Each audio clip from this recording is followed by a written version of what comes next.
Committee. This conference is being recorded. Only the main conference is recorded.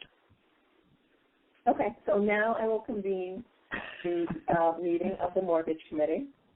Good morning, everybody. Good morning. And we have a few action items on our agenda this morning. And the first is a resolution for Armstrong Court, which Moira is going to tell us about. Good morning, Moira. Good morning. How are you? There you are. And I apologize in advance if my dog barks. I have nobody to watch her this morning. You have before you a request for TEB proceeds for first mortgage leasehold financing. The construction amount is $4,685,000. It's for a term of 30 months at a rate not to exceed 4.25%. The permanent loan is up to $7 million at a rate not to exceed 4% for a term of 40 years plus the construction term. The total of both loans cannot be over $11.1 million.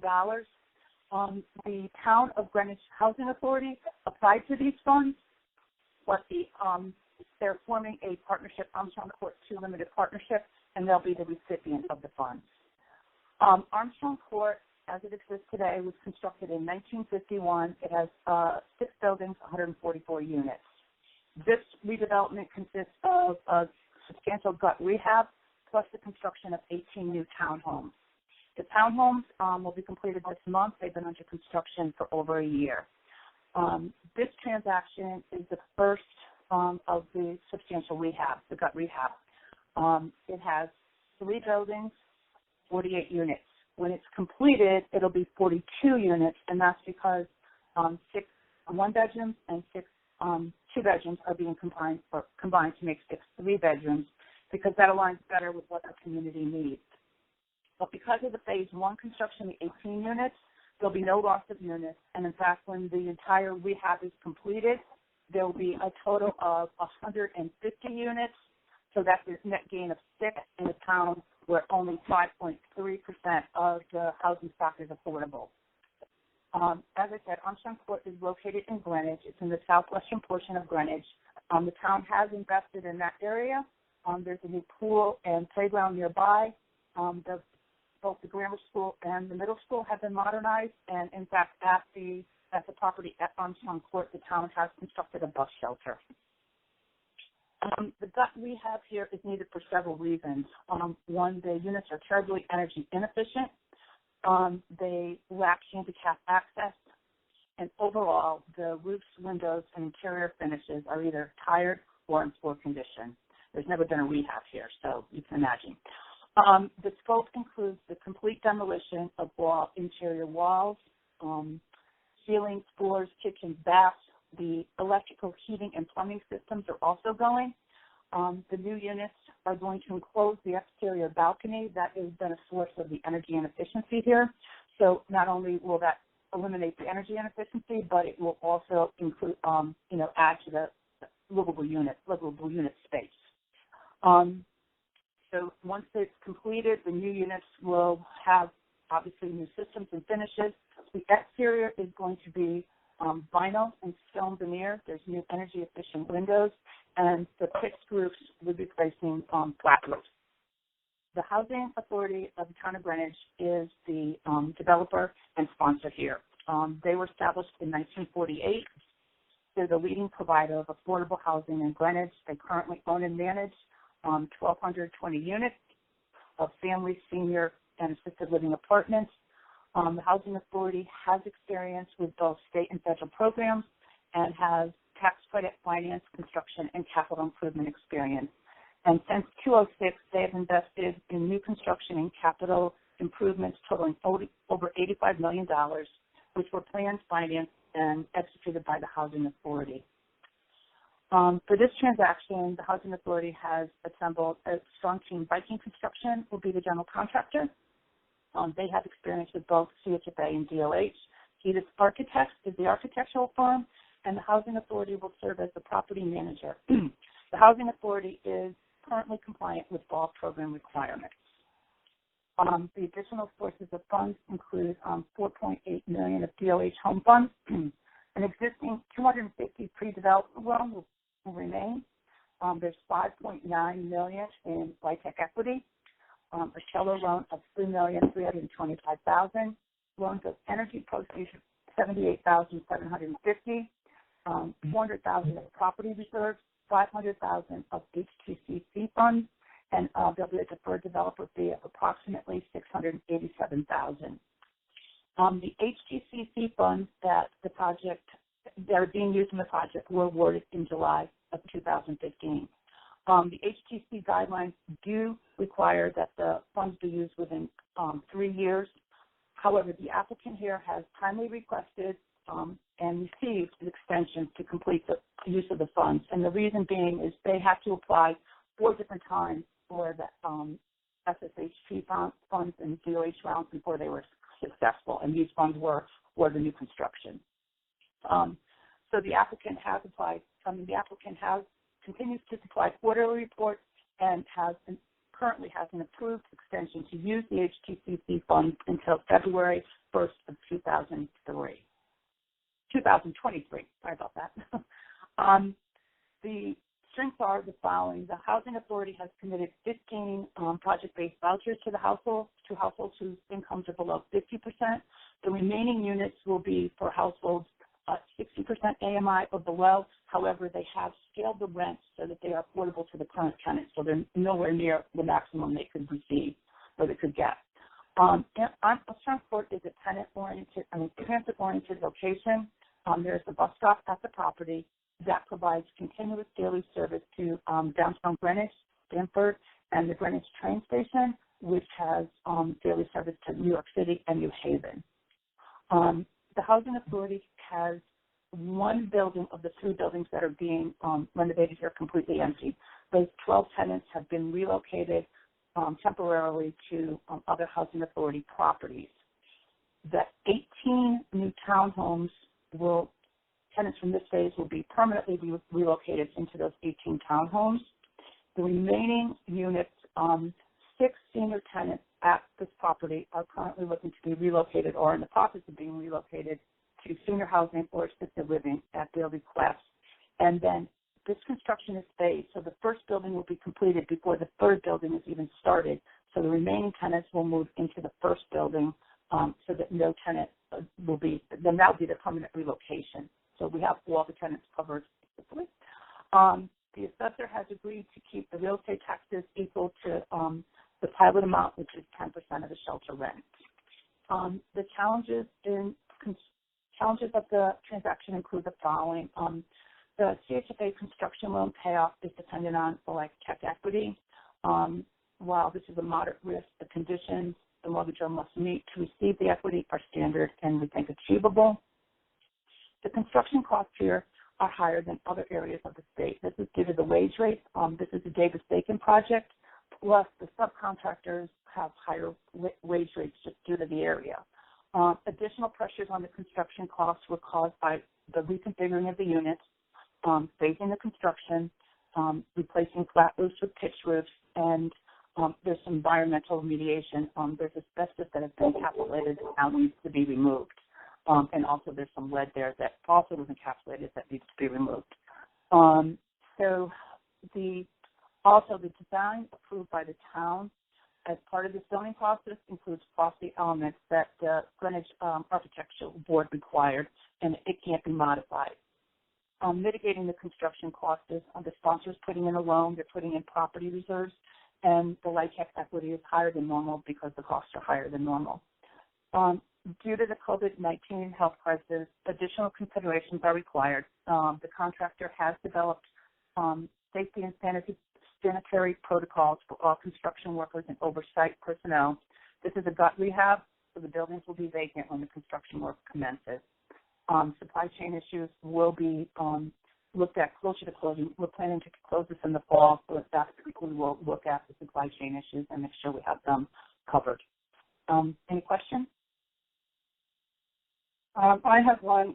The costs are so high, and I know we've looked at Greenwich before, and it's sort of a problem there, but it almost seems like it would be more efficient or more cost-effective to build from ground up. and rehab and old. We're doing everything. Does the Greenwich own the land? Is that why it's a leasehold? Yeah, they own the land, and they have to continue to own the land because this is in the SSHP program. It's in the moderate rehab, moderate housing, yeah. And just have to continue to own it.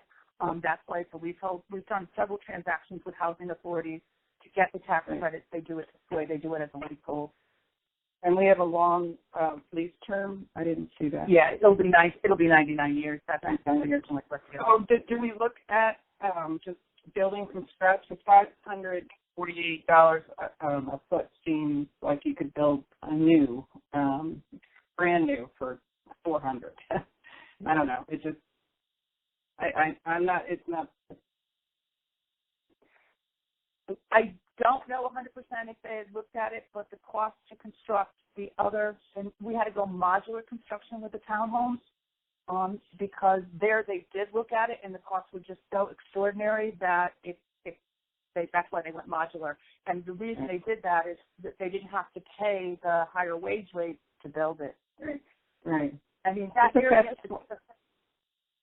so expensive. Okay. I mean, they did, just so you know, they did value engineer here. So what happened was this was originally approved in 2018. They went out to bid. The bids came in much higher. They took the lowest, and then they value engineered it down. But because of some of the requirements, they just couldn't get it lower. And we know it's high, Okay.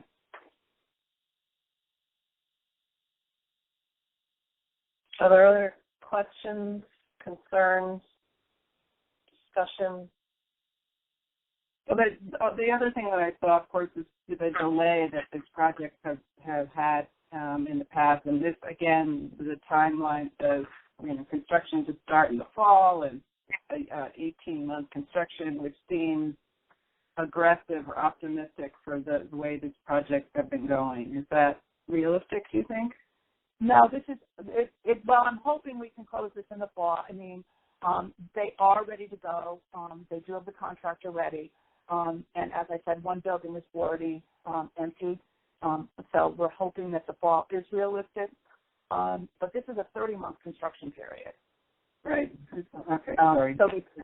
They start. So what I was saying is one of the buildings will be done in 9 months, but because it's phased, it's going to be 30 months. So it's not like it. I think we can do it. I mean, we've been pretty good because working on closings because we've had so much done by the time we come to see you at board. A lot of things are already in place. And like I said, in this situation, because the building is already emptied, I mean, we have something we can already start on. We don't have to relocate those tenants.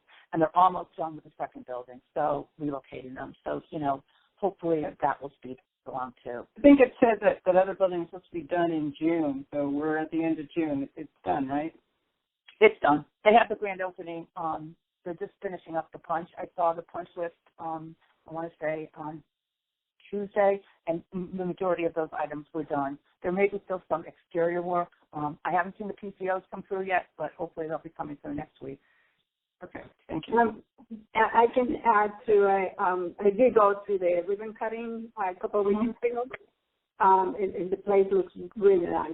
It's beautiful, so they have the and we're also trying to, between CHFA and DOH, is to mitigate the timeline. They are on site. The contractors still working there to finishing up some of the site work on the first phase.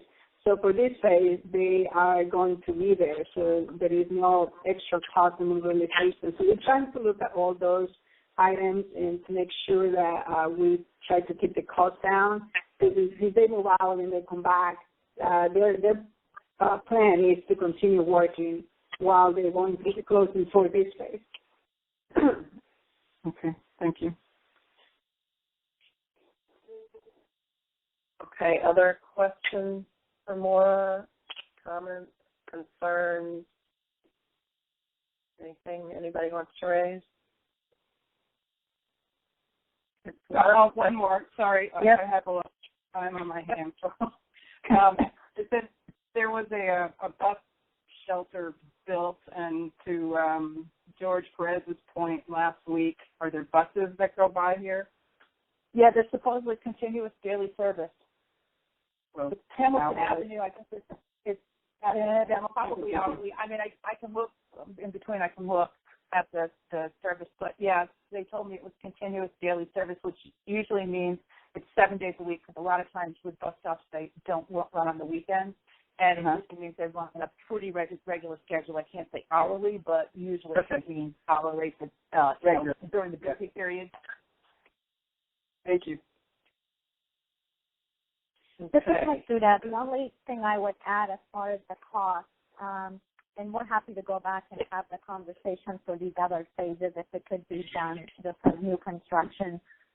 There are situations, for example, if properties have a HAP contract, like with Section 8 or other types of rental subsidies, there are limitations in being able to demolish the building because, you can lose the subsidy. And so what we often see is just a gut rehab so that the skeleton is saved and the HAP contract could be preserved. But it is a good question for us, and we're happy to pursue that further. But I just want to add that clarification. I don't know more if that's the case here or not. There isn't an existing HAP contract on this, but this is a part of the state housing program, and I don't know there are limitations on that in terms of taking it down. Maura, do you know anything about, this is Nandini, do you know anything about the cost per unit on the townhomes? Because maybe that will answer part of the question about whether new construction might have been significantly cheaper. The cost per unit on the townhomes was $348,244 per unit, and they are on budget. So they used almost all of their contingency, and I don't have the total amount of the contingency they used, but they only have $50,000 left. So they did use a good portion of their contingency, but they are in budget. And the total for that transaction per unit was $552,259, which included the site acquisition cost of $52,000. So really $500,000 per unit to build. And again, that was modular, so there was less in the wage rate there. So the 348 is what? Just the hard cost? That's just the hard cost, yes. So about the same, but About the same. Yeah, it's easier to start some new modular than to, look at problems for renovations are always harder. But okay, it is what it is. But they would still have to, there is environmental issues there that which would still have to be removed, so it would add to the cost, which they didn't have on the first phase because that was wall land. Right.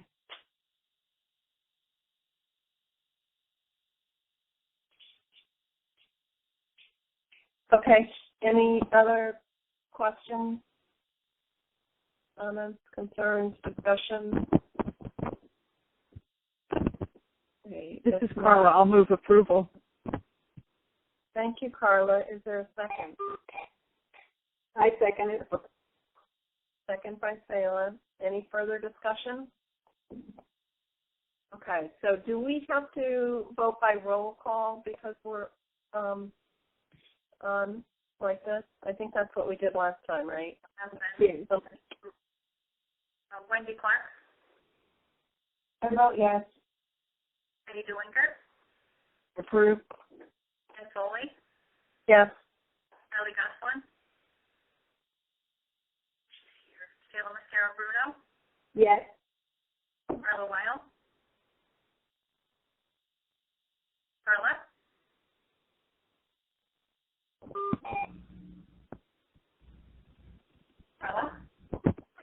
Sorry, I thought I hit mute, but instead I hung up the phone, so I had to call back.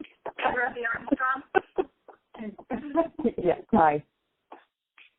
unanimous. Thank you. The motion passes. So next, I'll have to go back. Now let's see, what's next?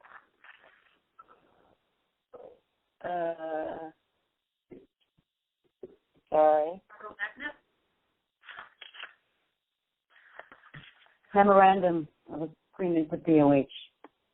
Okay, and who is going to tell us about that? I'm sorry. This is Masuda. I'm going to be presenting that request. Okay, that's great. Now I do see it. So why don't you tell us about it? Thank you, Masuda. Good morning, Madam Chair, members of the Mortgage Committee. Staff is seeking your approval to authorize the Executive Director to enter into a 2-year extension of the MOA with DOH that would take effect July 1st, 2020 through June 30th, 22 for the ongoing administration of the state-sponsored housing portfolio known as CHFA. By way of summary, this portfolio was purchased by CHFA through special legislation back in 2003. These properties were originally developed with state statutory funding between 1948 and 1985.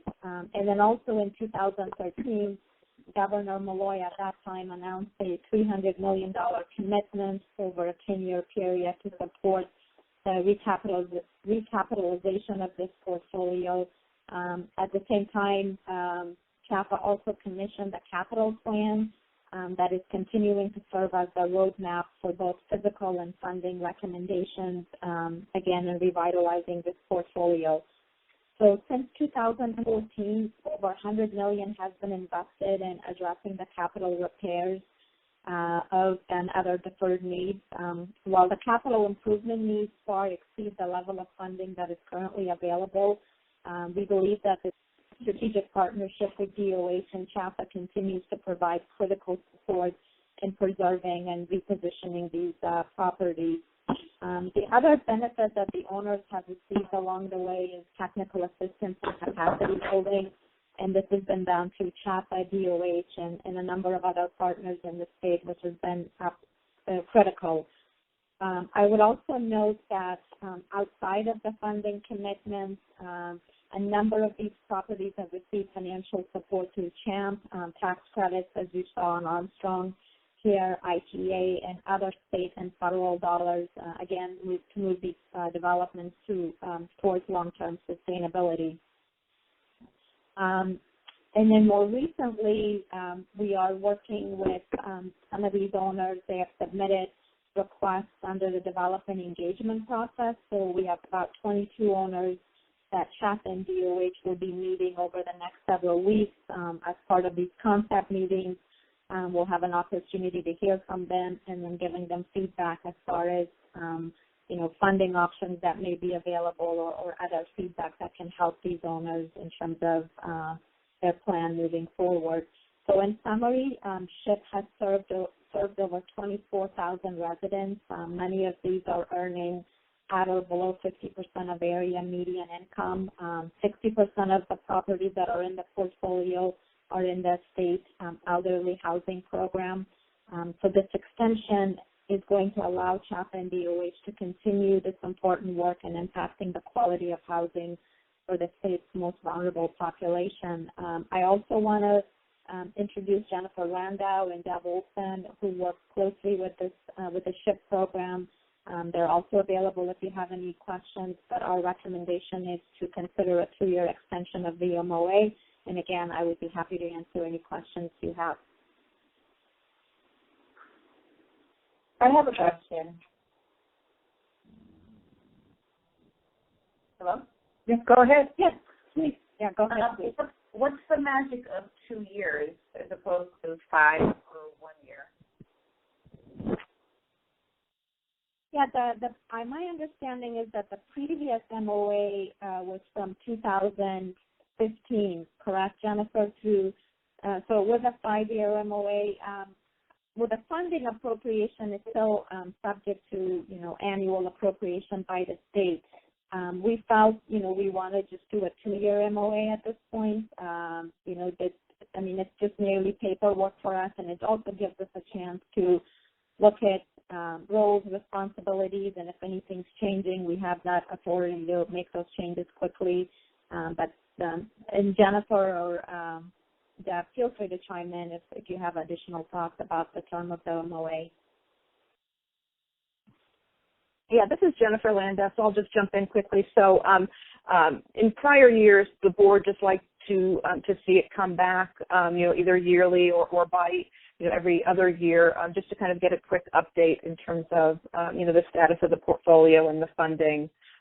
So really, there is no magic to the 2-year. It was just something that we were considering to lengthen it a little bit from a yearly MOA. Thank you. Why don't you scroll down to the exhibit that shows the properties that are, and kind of, I think part of the analysis was looking to see where things were at in terms of closing, critical needs, or other, funding rounds that had been started in, 2017, 2018. So, Masuda and Deb and Jennifer, wasn't part of the analysis making sure that we were able to close out the currently open applications? Yeah, this is Jennifer again. I'll just jump in quickly. So the listing that you're seeing, the exhibits, most of those projects have been completed construction for quite a while. We do have a few remaining critical needs projects that are under construction now. We do have a few of the SSHP awardees from 2018, that funding round, that are looking to initial close within the next 60 days. But again, most of the projects that you're seeing on exhibits B and C, date back to, part of the origin of the program. And, in those cases, construction has been completed. The projects are fully closed out. All right, so are there other questions about the MOA? Concerns? If not, I would entertain a motion to approve the MOA. So moved, Heidi. Moved by Heidi. Is there a second? Second, Carla. Second by Carla. Any further discussion? Pick Wendy, that's okay.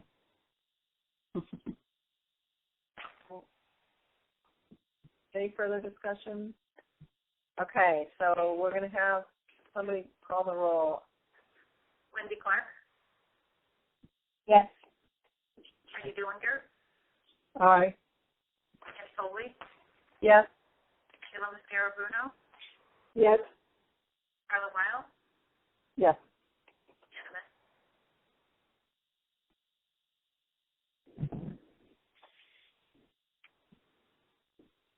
Is that it? Yes. So the motion passes. And the last action item on our agenda before the minutes, I guess, is Terry is going to tell us about the Capital Magnet Fund Program resolution. Right, Terry? Thank you, and good morning.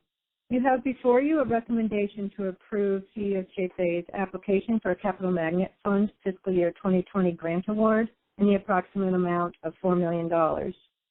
The Capital Magnet Fund is a program of the Community Development Financial Institutions Fund of the U.S. Department of the Treasury. Its intent is to encourage the development of affordable housing in low-income communities. The CDFI fund plans to award up to $173.8 million in grants for the Capital Magnet Fund 2020 round under its published NOFA. The statutory cap on the award per applicant is approximately $26 million. Last year's cap was $19.6 million, and to give you a perspective on the award amounts, the average award was approximately $3.4. So the recipients last year projected that their investments would result in approximately 22,400 affordable rental and homeownership housing units and more than $3 billion in private investment in affordable housing and economic development activities. CMF funds can be used for varied affordable housing purposes, including development, rehabilitation, preservation, and purchase of affordable housing targeted to low, very low, and extremely low-income families. CHFA proposes to submit an application to support the creation of deeply affordable housing units in the low-income housing tax credit program. Developments financed using either 9% or 4% LIHTC would qualify. The proposed application will reinforce an already highly successful program and permit significant leveraging of additional units. The proposal includes allocating a matching award of $4 million in ITA funding to further enhance the leverage that's critical to the application. So with this ITA allocation, the LIHTC equity, and state gap funding, we anticipate our leverage will be highly competitive. Applications are due on July 27th. There's no risk to submitting an application, and we are recommending that you approve CHFA's application for a CMS fiscal year 2020 program grant. CHFA would also allocate $4 million of ITA as matching dollars to create an $8 million fund if awarded the CMS grant to support the creation and preservation of multifamily housing in the state of Connecticut. Are there any questions? I have a couple of questions, Carrie. Sure. We didn't apply in 2019, is that correct? We did not. But we submitted an unsuccessful application in 2018.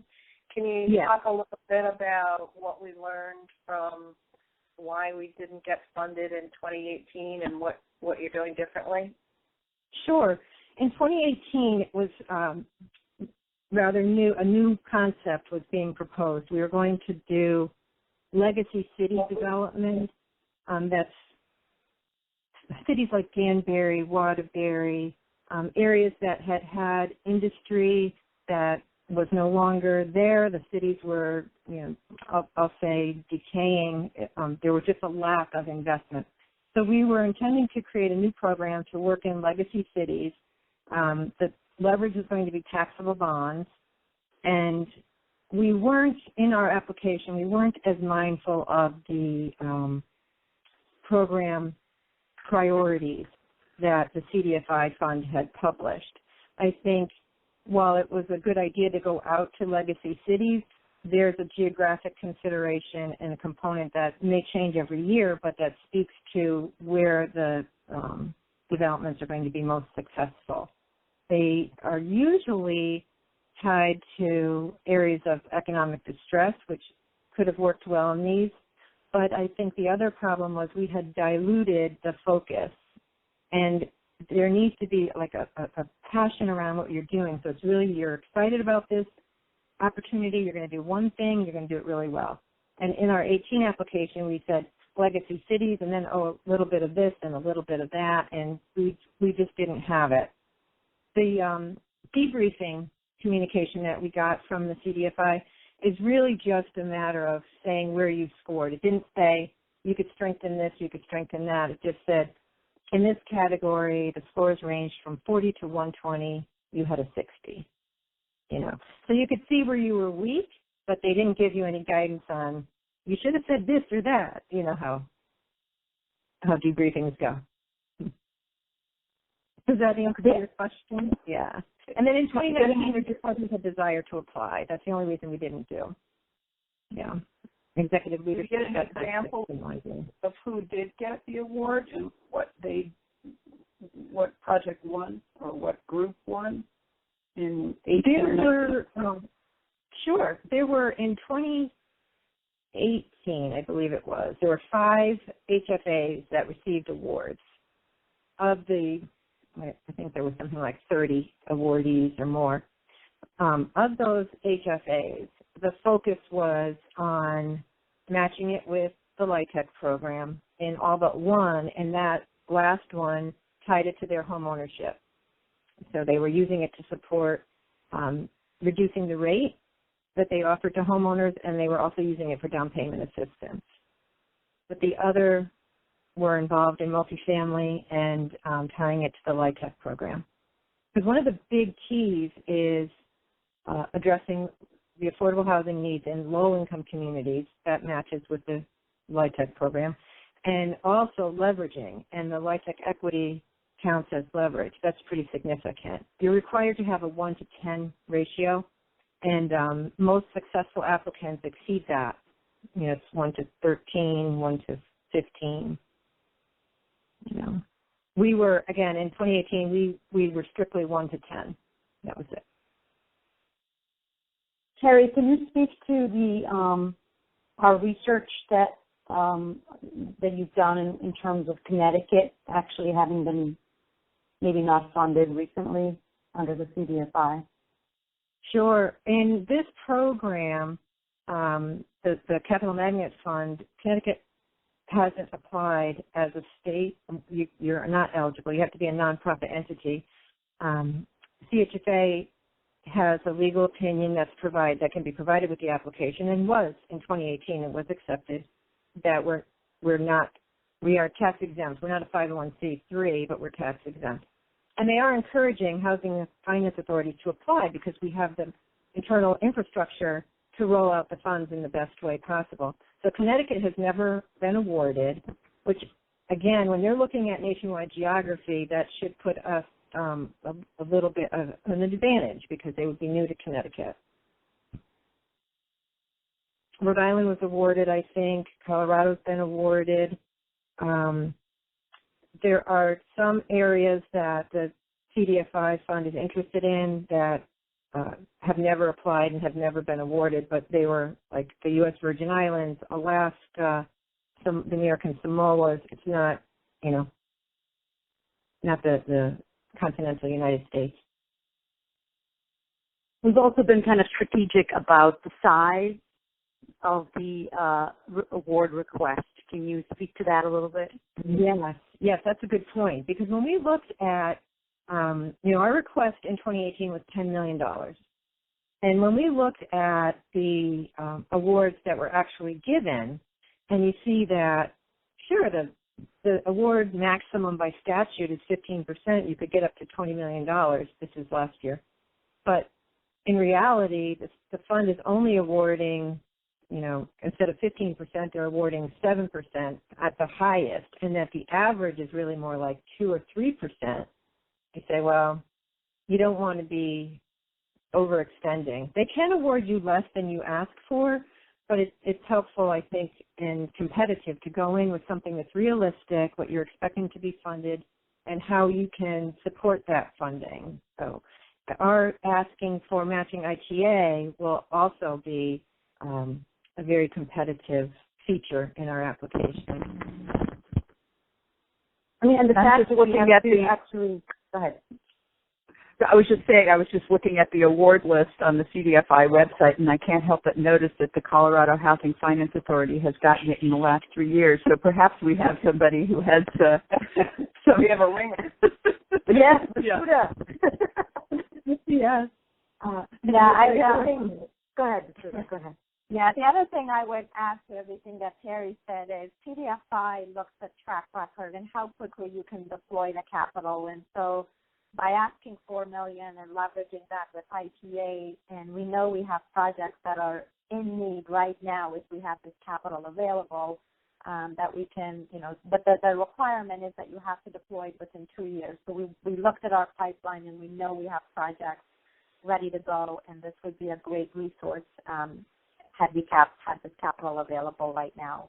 But yeah, Colorado's been very successful. Again, just to what Terry said, CDFI is looking to expand this program, and HFAs in many ways are a great vehicle because they administer other resources, and they're also the lender on a lot of the projects. So it creates for a natural partnership to quickly deploy the capital in a manner that achieves CDFI's goals and objectives. When do they make the awards?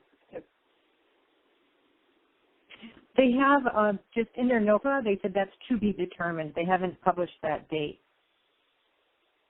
Go ahead. Yeah, they don't give you a date, but typically it happens in the fall sometimes. Good. Okay, other questions, comments, concerns? If not, I'd entertain a motion to approve the application for the CDFI Capital Management Fund Program. So moved. Wendy. Moved by Wendy. And Second, Heidi. Second by Heidi. Any further discussion? Can I ask a quick question? Do we have to approve this? I mean, we're applying. It doesn't cost us anything, as you said. It's a great opportunity. Does the board have to approve something like this? Yeah. As part of the application, they ask for your board resolution to apply for funds. Okay, thank you. Mm-hmm. Okay, let's call the roll. Cindy Clark, Yes. Heidi DeWinger, Aye. Ann Foley, Yes. Ella Mascara-Bruno, Yes. Carla Weil, Yes. unanimous. Great, thank you. So the last item for us is the approval of the mortgage committee meeting minutes from May 28th. And if you've had an opportunity to take a look at them, I would entertain a motion to approve the minutes. So moved, Carla. Moved by Carla. Any second? Second, Wendy. Second by Wendy. Any discussion? If not, we can call the roll. Cindy Clark, Yes. Heidi DeWinger, Yes. Ann Foley, Yes. Ella Mascara-Bruno, Yes. Carla Weil, Yes. unanimous. Great. So we check the agenda here. Then we have Wendy to tell us about multifamily activities that are upcoming. Thank you, Wendy. Good morning. Good Good morning. morning. Thank you. So this month in the report, we've provided a report of our 4% tax credit application pipeline. There are a total of 17 properties in that pipeline right now. 6 of them have already come to the board and are approved, and they're moving towards initial closing. Armstrong Court Phase 2 is on this list, that development you just heard about from Nora. 5 of the properties will not be coming to the board because we just started doing a review of the tax credits. There's not CHFA financing in those deals, and those are the ones that are highlighted in blue. 2 of those we've already completed the review required. And then the remaining 5 that are on the list will be presented to the board when they are further along in the review process. So we just wanted to share a different part of our pipeline that we're working on. During May, we did see some initial closings, Hilton Downtown in New Haven, as well as Oak Tree Village in Griswold. And one of the critical needs transactions, Parkside Manor, which is located in North Haven, completed their roof replacement project and closed out. As far as overview sessions and workshops, on May 20th, CHFA staff led part of a webinar for supportive housing staff that was co-sponsored with the Corporation for Supportive Housing and the CLASS organization. And the focus of that webinar was how supportive housing staff can enhance their working relationships with the community and municipal social service partners. And I guess that was well attended. In June every year are the National Council of State Housing Agencies, NCSHA, which is our National Association of Housing Finance Agencies. Annually, during June, they have their Housing Credit Connect conference. This year it was held remotely, and it actually gave CHFA staff, more staff were able to participate because we didn't travel to a faraway location, so that was a benefit of having it remote.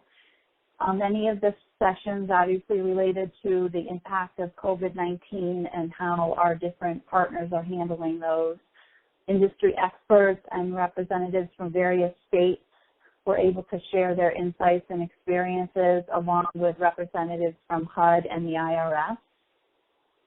Can I interrupt really briefly? Would the board be interested, would the mortgage committee be interested in an update perhaps next month about kind of what we've learned through this set of webinars that were offered in June. Because, assuming we don't have a lot of action items next month, we may be able to give you a little bit more detail about what we learned. Is that of interest? Okay. Yeah, sure. Okay, we'll plan on that. Yes. Great. Sorry. That's okay. As already mentioned, there was a ribbon cutting in Greenwich for the first phase of Armstrong Court, which is the 18 new townhomes. And that entire development, when everything is done in Armstrong, I think Maura already talked about, there will be 150 units in that whole development. The 6th annual Connecticut Conference on Hoarding took place as a webinar this year. CHFA's Resident Services Liaison, Karen Sutoma, attended that, and over 400 people participated on that webinar. So this is the 6th time that they've presented information on hoarding, but it continues to be a popular topic. As part of our response to COVID-19, we published a NOFA that's offering funding for housing authorities that are part of the FSHP portfolio to establish a basic needs pantry at properties. Approximately $250,000 is available, and the funds can be used for non-perishable food, grocery store gift cards, masks, gloves, cleaning supplies, etc. And properties can ask for up to $30 per unit with a max of $5,000 per property. Applications are due by July 1.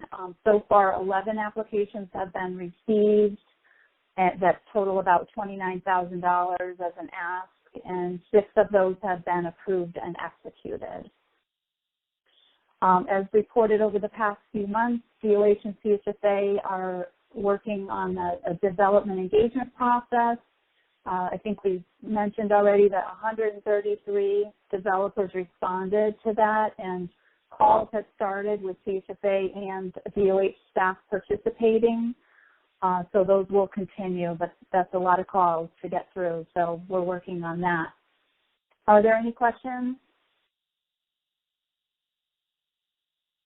Other questions for Wendy? If not, thank you so much, Wendy. Thank you. Very informative. Let's see. So I'm assuming that the last item is to adjourn, unless there's anything else anyone wants to raise. If not, I would entertain a motion to adjourn the mortgage committee meeting. So moved, Heidi. Moved by Heidi. Any second? Second, Carla. Second by Carla. Can we do a voice vote, or do we need to call the roll? Voice vote. All in favor, say aye. Aye. Okay, so we're adjourned. Thank you, and we'll see you in about 10 minutes at the full board meeting. Okay. Thank you. Thanks, everybody. Thank you. Thanks. Thank you.